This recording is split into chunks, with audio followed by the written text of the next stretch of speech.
Good morning students. आज आपके सामने class 10th subject SS economics chapter 5 उपभोक्ता अधिकार इस विषय पर जो है डिस्कस किया जाएगा। सभी बच्चों ने ध्यानपूर्वक सुनना है। इसमें जो है सबसे पहले आपको लेसन इंट्रोडक्शन के बारे में समझाया जाएगा, क्योंकि लेसन इंट्रोडक्शन के अंदर से जो है एक एक नंबर के दो नंबर के कई क्वेश्चन आते हैं।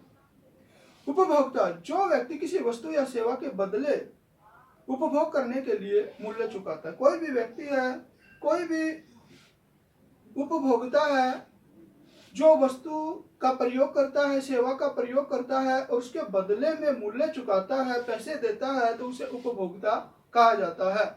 विज्ञापन किस विभिन्न उत्पादक और सेवा क्षेत्र, यानी जो उत्पादन करने वाले, सेवा देने वाले क्षेत्र, रेडियो, टेलीविजन, समाचार पत्र आदि के माध्यम से विज्ञापन देकर उन्हें अपनी ओर आकर्षित करते हैं। जो कोई भी प्रोडक्ट करता है, विभिन्न तरह के विज्ञापन देकर रेडियो के माध्यम से, दूरदर्शन के माध्यम से, समाचार पत्रों के माध्यम से उपभोक्ताओं को अपनी ओर आकर्षित करते हैं, उसे जो है विज्ञापन कहा जाता है। उपभोक्ता जागरूकता, उपभोक्ता का संरक्षण करना व उसके अधिकारों के बारे में जानकारी देना, यानी उपभोक्ताओं को शोषण होने से बचाना और उसे अपने अधिकारों के बारे में जो जानकारी दी जाती है उसे उपभोक्ता जागरूकता कहा जाता है। उपभोक्ता शोषण, उपभोक्ता द्वारा चुकाए गए मूल्य के बदले, जो उपभोक्ता कोई भी वस्तु का प्रयोग करने वाला है वो जो है वस्तु के बदले में जो है मूल्य चुकाता है, उसके बदले में उसे जो है घटिया, मिलावटी या कम वजन या कम गुणवत्ता वाली जो चीज दी जाती है, जिसके माध्यम से उपभोक्ता का शोषण होता है। उपभोक्ता शोषण के तरीके, यानी कि उपभोक्ताओं के शोषण के कौन कौन से तरीके हैं। कम तोलना, अधिक मूल्य वसूल करना, घटिया व मिलावटी सामान देना, यानी कि ये सारी प्रक्रिया अगर कोई दुकानदार के द्वारा किसी उपभोक्ता के साथ की जाती है तो इसका मतलब उसने जो उपभोक्ता का शोषण किया है। ये उपभोक्ता के शोषण के तरीके हैं। उपभोक्ता शोषण के कारण, यानी उपभोक्ताओं का शोषण किन कारणों से होता है। उपभोक्ता शिक्षा की कमी, उपभोक्ताओं को जो उपभोक्ता शिक्षा इसके बारे में जानकारी नहीं होती है। सीमित सूचना का होना, उपभोक्ताओं को जो है वस्तु के बारे में पूरा ज्ञान नहीं होता, सीमित सूचना होती है उनके पास। सीमित प्रतिस्पर्धा का होना और इतना ज्यादा कंपटीशन न होने की वजह से भी उपभोक्ता के जो है शोषण होता है। सीमित आपूर्ति का न होना और सीमित पूर्ति का होना, यानी कम मात्रा में लोगों की जो है वस्तुओं की पूर्ति होती है, इस वजह से भी जो उपभोक्ता का शोषण होता है। उपभोक्ता आंदोलन, 1960 के दशक में सामाजिक बल पर उपभोक्ता आंदोलन का आरंभ हुआ। तो 1960 के दशक के अंदर जो है सामाजिक बल के आधार पर उपभोक्ता आंदोलन का आरंभ हुआ, जिसने उपभोक्ताओं के हितों के संरक्षण के लिए आवाज उठाई। और इस उपभोक्ता आंदोलन के अंदर जो है उपभोक्ताओं के हितों के संबंधी जो है बहुत से मतलब आवाज उठाई। उपभोक्ता संरक्षण अधिनियम 1986, सरकार ने उपभोक्ताओं को कानूनी संरक्षण देने के लिए, यानी सरकार ने उपभोक्ताओं को कानूनी सहारा देने के लिए तथा जिला, राज्य या राष्ट्रीय स्तर पर उनके हितों की रक्षा के लिए अधिनियम बनाए। राज्य स्तर पर, जिला स्तर पर, राष्ट्रीय स्तर पर उनके हितों की रक्षा के लिए जो बहुत से कानून बनाए। उपभोक्ता अदालत, उपभोक्ताओं के संरक्षण के लिए राष्ट्रीय, राज्य और जिला स्तर पर विशेष अदालतों का गठन किया गया, यानी उपभोक्ताओं के हितों की रक्षा की जा सके इसके लिए जो है जिला स्तर पर, राज्य स्तर पर, राष्ट्रीय स्तर पर अदालतें बनाई गई, जिन्हें उपभोक्ता अदालतों का नाम दिया जाता है। उपभोक्ता अधिकार, 1986 के उपभोक्ता अधिनियम ओपरा के तहत उपभोक्ताओं को 6 अधिकार है, यानी कि 1986 के अंदर जो उपभोक्ता अधिनियम कानून बनाया गया, इसके अंतर्गत जो उपभोक्ताओं को 6 अधिकार दिए गए। सबसे पहला चयन का अधिकार, सूचना का अधिकार, निवारण का अधिकार, प्रतिनिधित्व का अधिकार, सुरक्षा का अधिकार, उपभोक्ता शिक्षा का अधिकार। तो ये सारे के सारे 6 अधिकार जो हैं उपभोक्ताओं को 1986 के अधिनियम के अंतर्गत मिले हुए हैं। उपभोक्ता इंटरनेशनल, 15 मार्च 1985 को संयुक्त राष्ट्र संघ ने उपभोक्ता सुरक्षा के लिए संयुक्त राष्ट्र के दिशा निर्देशों को अपनाया। तो 15 मार्च 1985 को जो संयुक्त राष्ट्र ने उपभोक्ता सुरक्षा के लिए जो संयुक्त राष्ट्र संघ के दिशा निर्देशों को जो अपनाया। हर साल पूरे विश्व में 15 मार्च विश्व उपभोक्ता दिवस के रूप में मनाया जाता है। तो पूरे वर्ल्ड के अंदर जो उपभोक्ता दिवस के रूप में मनाया जाता है वो 15 मार्च को मनाया जाता है। एमआरपी, मैक्सिमम खुदरा मूल्य या मैक्सिमम रिटेल प्राइस, वह मूल्य होता है जिसमें अधिक कीमत पर उस वस्तु की को नहीं बेचा जा सकता। जो मैक्सिमम रिटेल प्राइस होता है उस रेट से किसी भी वस्तु को ज्यादा कीमत पर नहीं बेचा जा सकता। उपभोक्ता विक्रेता से एमआरपी से कम दाम पर वस्तु देने के लिए मोल भाव कर सकता है। जो उपभोक्ता होता है वो दुकानदार से जो है मैक्सिमम रेटल प्राइस से जो है कम दाम पर जो है वस्तु को खरीदने के लिए जो भाव कर सकता है कि भाई आप जो मान लीजिए कोई वस्तु 80 रुपए की है, प्रिंट रेट 80 का है, वो कह सकता है कि आप जो 75 रुपए ले ले। तो इस तरह से जो है मैक्सिमम रेटल प्राइस से कम कीमत पर जो है किसी भी वस्तु को खरीदने के लिए उपभोक्ता जो से मतलब बातचीत कर सकता है। RTI act 2005 right to information, जिसे जो है राइट टू इंफॉर्मेशन का नाम दिया गया। एक्ट 2005 के अंतर्गत नागरिक सरकार या किसी भी संस्था से कोई भी सूचना प्राप्त करने का अधिकार है। तो राइट टू इंफॉर्मेशन 2005 के अकॉर्डिंग सरकार की किसी भी संस्था से जो कोई भी आवश्यक सूचना प्राप्त करने का अधिकार है।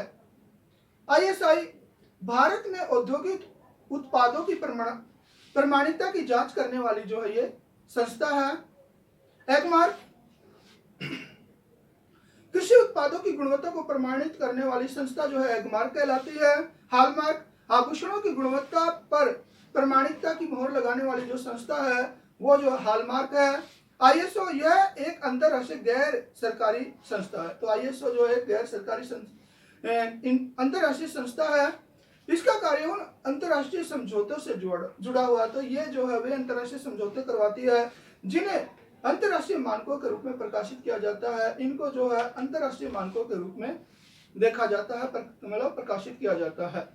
भारत का राष्ट्रीय उपभोक्ता दिवस, भारतीय संसद ने 24 दिसंबर 1986 को उपभोक्ता संरक्षण अधिनियम को पास किया। तो हमारे भारतीय संसद के द्वारा 24 दिसंबर 1986 को जो उपभोक्ता संरक्षण अधिनियम को जो है पास किया। अतः हर वर्ष 24 दिसंबर का दिन भारतीय राष्ट्रीय उपभोक्ता के रूप में मनाया जाता है। तो हमारे देश के अंदर जो 24 दिसंबर का दिन है वो राष्ट्रीय उपभोक्ता दिवस के रूप में मनाया जाता है। तो बेटा ये तो थे आपके इस चैप्टर के लेसन इंट्रोडक्शन। अब देखिए अध्याय परिचय। बाजार में नियमों तथा विनियमों की आवश्यकता क्यों पड़ती है, कुछ उदाहरणों के द्वारा समझाइए। बाजार में उपभोक्ताओं को शोषण से बचाने के लिए और उत्पादकों की मन मर्जी पर अंकुश लगाने के लिए नियमों और विनियमों की आवश्यकता पड़ती है। तो बाजार में जो उपभोक्ता है सामान खरीदने के लिए जाता है, उनको शोषण से बचाने के लिए और जो उत्पादक करता है उनकी मन मर्जी पर अंकुश लगाने के लिए जो है नियमों और विनियमों की आवश्यकता पड़ती है, कायदे कानूनों की आवश्यकता पड़ती है। जब उत्पादक थोड़े और शक्तिशाली होते हैं और उपभोक्ता कम मात्रा में खरीदारी करते हैं और बिखरे हुए होते हैं, तो क्या होता है कि जब किसी भी चीज का उत्पादक करने वाले जो है कम होते हैं, शक्तिशाली होते हैं और उस चीज को खरीदने वाले जो है उपभोक्ता कम होते हैं और बिखरे हुए होते हैं, तो बाजार उचित तरीके से कार्य नहीं करता। तो बाजार जो है अच्छी प्रकार से कार्य नहीं करता है। यह स्थिति तब होती है जब उन वस्तुओं का उत्पादन बड़ी कंपनियां कर रही हो, और यह उस समय सामने आता है जब बड़ी बड़ी कंपनियां इन चीजों का जो है प्रोडक्ट कर रही होती है, उत्पादन कर रही होती है। अधिक पूंजी वाली शक्तिशाली और समर्थ कंपनियां विभिन्न प्रकार से चालाकी पूर्वक बाजार को प्रभावित करती है। जो ज्यादा शक्तिशाली कंपनियां, समर्थ शक्तिशाली कंपनियां हैं, वो विभिन्न तरह के चालाकी पूर्वक कार्य करके जो है इस प्रकार के कार्य करती है। उपभोक्ताओं को आकर्षित करने के लिए समय समय पर मीडिया और अन्य स्रोतों के द्वारा गलत सूचना देते हैं। तो वे कंपनियां जो है समय समय पर उपभोक्ताओं को गलत सूचना देते हैं, जिसके लिए मीडिया का प्रयोग करते हैं और दूसरे स्रोतों का प्रयोग करते हैं। उदाहरण के लिए कंपनी ने यह दावा करते हुए कहा कि माता के दूध से हमारा उत्पाद बेहतर है। तो यहाँ पर एग्जाम्पल दिया है कंपनी का। उस कंपनी ने यह दावा किया था कि जो माता का दूध होता है शिशु के लिए, उससे बेटर भी दूध जो हमारी कंपनी का दूध जो है माता के दूध से भी बेटर है। सर्वाधिक वैज्ञानिक उत्पाद के रूप में शिशुओं के लिए दूध का पाउडर पूरे विश्व में कई वर्षों तक चर्चा का विषय बना रहा, और यह दूध जो है पूरे संसार के अंदर जो है कई वर्षों तक मतलब मुद्दा बना रहा कि माता का दूध अच्छा है या इस कंपनी का दूध अच्छा है, ये मुद्दा बना रहा। कई वर्षों के लगातार संघर्ष के बाद कंपनी को यह मानना पड़ा कि वह झूठे वादे करते आई। तो बहुत लंबे समय के बाद कंपनी ने यह मानना पड़ा कि वो जो है काफी लंबे समय से जो है इसके लिए झूठे वायदे करती आई कि माता के दूध से हमारी कंपनी का दूध अच्छा है। अब देखिए भारत में उपभोक्ता आंदोलन की शुरुआत किन किन कारणों से हुई, इनके विकास के बारे में पता लगाइए। भारत में उपभोक्ता आंदोलन की शुरुआत। उपभोक्ता आंदोलन की शुरुआत उपभोक्ताओं के असंतोष के कारण हुई।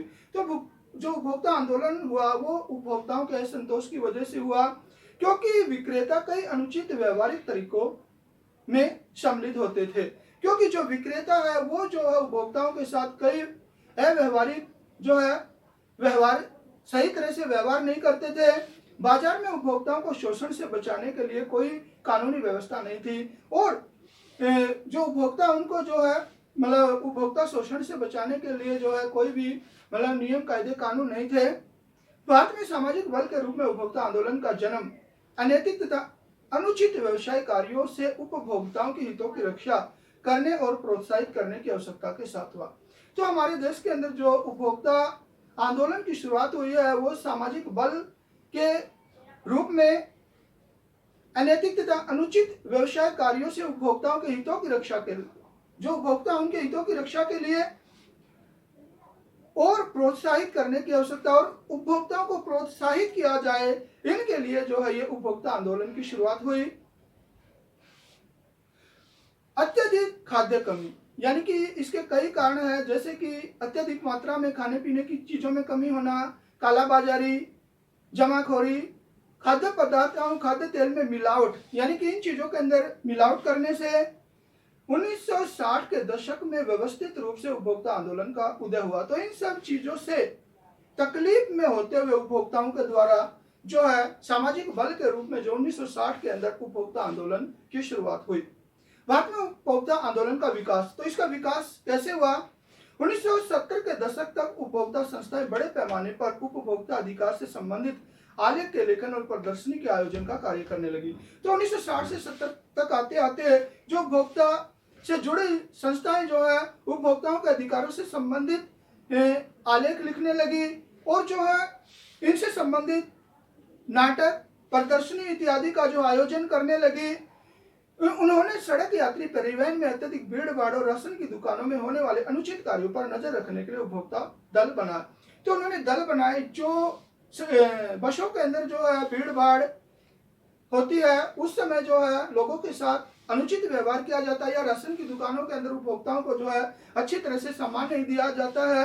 इन पर नजर रखने के लिए जो है इन संस्थाओं के द्वारा अपने उपभोक्ता दल बनाए। हाल ही में भारत में उपभोक्ता दलों की संख्या में भारी वृद्धि हुई। तो आज हमारे देश के अंदर उपभोक्ताओं के हितों की रक्षा के लिए जो मतलब दल बने हुए, उपभोक्ता दल बने, उनकी काफी संख्या है। दो उदाहरण देकर उपभोक्ता जागरूकता की जरूरत का वर्णन कीजिए। हमने यहाँ पर दो एग्जाम्पल देने हैं कि उपभोक्ता जागरूकता क्यों जरूरी है। कई बार उत्पादक भ्रमांक विज्ञापन देकर उपभोक्ताओं की अभिरुचियों को प्रेरित करते हैं। कई बार जो है भ्रम में डालने वाले विज्ञापन देकर उत्पादक जो है उपभोक्ताओं को जो है रुचियों को प्रेरित करते हैं। इससे अनभिज्ञ उपभोक्ता उनके उत्पादक को खरीद लेते हैं। तो इनकी जानकारी न होते हुए जो उत्पादक होते हैं जो अपने विज्ञापनों के माध्यम से किसी भी प्रोडक्ट का जो है मतलब भ्रमांक विज्ञापन देते हैं, इसके बारे में जो है उपभोक्ताओं को इतना पता नहीं होता, जिसकी वजह से जो उन चीजों को खरीद लेते हैं और ठगा जाता है, और वो उपभोक्ता ठगा जाता है या उसका शोषण होता है। अतः इस भ्रमांक विज्ञापनों से उपभोक्ताओं को बचाने के लिए उपभोक्ता जागरूकता जरूरी है। तो जो ये विज्ञापन दिए जाते हैं भ्रमांक उत्पादकों के द्वारा, इससे बचाने के लिए जो है उपभोक्ता जागरूकता जरूरी है। कई बार दुकानदार असली वस्तु के नाम से मिलती जुलती नकली वस्तु उपभोक्ता को दे देते हैं। तो कई बार ऐसे भी देखने मिलता है जो असली वस्तु है उससे मिलती जुलती चीज जो है उपभोक्ता को दे देते हैं। नाम में नजर न आने वाला अंतर उपभोक्ता के गुण ठगे जाने का कारण बन जाता है। तो नाम में किसी प्रकार का उसमें कोई अंतर नहीं दिखाई देता, जिसकी वजह से उपभोक्ता का शोषण होता है, वो ठगा जाता है। अतः उपभोक्ता को जागरूकता की जरूरत है। तो इसलिए सभी उपभोक्ताओं को जो है जागरूकता की आवश्यकता है। कुछ ऐसे कारकों की चर्चा कीजिए जिससे उपभोक्ताओं का शोषण होता है, या उपभोक्ता शोषण के लिए उत्तरदायी किन्हीं 3 तरीकों का वर्णन कीजिए। उपभोक्ता के शोषण के लिए जो तरीके हैं वे इस प्रकार से हैं। कम तोलना एवं कम मापना। बाजार में बेचा गया सामान कभी कभार सही ढंग से तोला अथवा मापा नहीं जाता। तो कई बार आपने देखा है कि बाजार के अंदर जो वस्तुएं खरीदी जाती है उपभोक्ताओं के द्वारा, तो दुकानदार के द्वारा उन चीजों को सही ढंग से तोला मापा नहीं जाता है, जिसकी वजह से जो उपभोक्ता का शोषण होता है। घटिया सामान बेचा गया सामान कभी कभार निम्न स्तर का घटिया होता है। कई बार दुकानदार जो है उपभोक्ता को घटिया स्तर का सामान दे देते हैं। अंतिम तिथि निकल जाने के पश्चात भी दवाइयों का बेचा जाना, खराब घरेलू उपकरणों को बेचना उपभोक्ताओं द्वारा की जाने वाली सामान्य शिकायतें हैं। तो आपने कई बार देखा है कि जो उपभोक्ता है वे कई बार ये शिकायतें लेकर आते हैं कि जो ये मेडिसिन है, दवाइयां हैं, इसकी तिथि निकल चुकी है, या जो उपकरण वगैरह दिए गए हैं ये जो खराब हो चुके हैं। तो इस तरह से जो है उपभोक्ता का शोषण होता है। अधिक कीमतें, प्राय दुकानदार निर्धारित मूल्य से अधिक मूल्य ले लेते हैं। कई बार आपने देखा होगा कि जो दुकानदार है जो खुदरा मूल्य उसे ज्यादा कीमतें ले लेते हैं, उपभोक्ता का शोषण होता है। नकली माल, असली वस्तुओं व पुर्जों के स्थान पर नकली माल बेच दिया जाता है। कई बार दुकानदार के द्वारा जो है उपभोक्ताओं को असली माल के स्थान पर नकली माल दे दिया जाता है, जिससे भी उपभोक्ता का शोषण होता है। मिलावट व अशुद्धता, अधिक लाभ कमाने के लोभ में महंगे खाद्य पदार्थ जैसे घी, तेल और मसालों में मिलावट की जाती है। तो कई बार आपने यह भी देखा होगा कि जो बढ़िया स्तर की वस्तुएं हैं, महंगी वस्तुएं, इनमें घटिया स्तर की वस्तुओं को मिला दिया जाता है, जैसे कि आपके मसाले इत्यादि हैं। इससे उपभोक्ताओं को काफी नुकसान उठाना पड़ता है। इससे उपभोक्ताओं को जो काफी लॉस होता है, पैसे की हानि के साथ साथ उनके स्वास्थ्य पर भी बुरा प्रभाव पड़ता है। इस तरह से जो उपभोक्ताओं की पैसे की हानि तो होती है, उनके स्वास्थ्य के ऊपर भी खराब प्रभाव पड़ता है। अब देखिए, उपभोक्ता सुरक्षा अधिनियम 1986 के निर्माण की जरूरत क्यों पड़ी। उपभोक्ताओं के हितों की रक्षा के लिए उन्हें उत्पादकों की मनमर्जी से बचाने के लिए उपभोक्ता सुरक्षा अधिनियम 1986 के निर्माण की आवश्यकता पड़ी। तो क्या है कि जो उपभोक्ता है उनके हितों की रक्षा करने के लिए, उत्पादकों की मनमर्जी से बचाने के लिए जो है उपभोक्ता सुरक्षा अधिनियम 1986 के जो है निर्माण की आवश्यकता पड़ी। इस कानून कोपरा के नाम से भी जाना जाता है। तो इसे जो है 1986 के अधिनियम को कोपरा के नाम से भी जाना जाता है। कोपरा के अंतर्गत उपभोक्ता विवादों के निपटारे के लिए जिला, राज्य उपभोक्ता आयोग एवं राष्ट्रीय उपभोक्ता आयोग के रूप में त्रिस्तरीय न्यायिक तंत्र स्थापित किया है। तो इस तरह से जो उपभोक्ताओं के हितों की रक्षा के लिए, उनको शोषण से बचाने के लिए 3 स्तरीय अदालतों की स्थापना की गई है। जिला स्तर पर का न्यायालय 20 लाख तक के दावों से संबंधित मुकदमे पर विचार करता है। जो जिला स्तर न्यायालय है वो 20 लाख तक के से संबंधित जो मुद्दे हैं उनके ऊपर विचार करता है। राज्य स्तरीय अदालतें 20 लाख से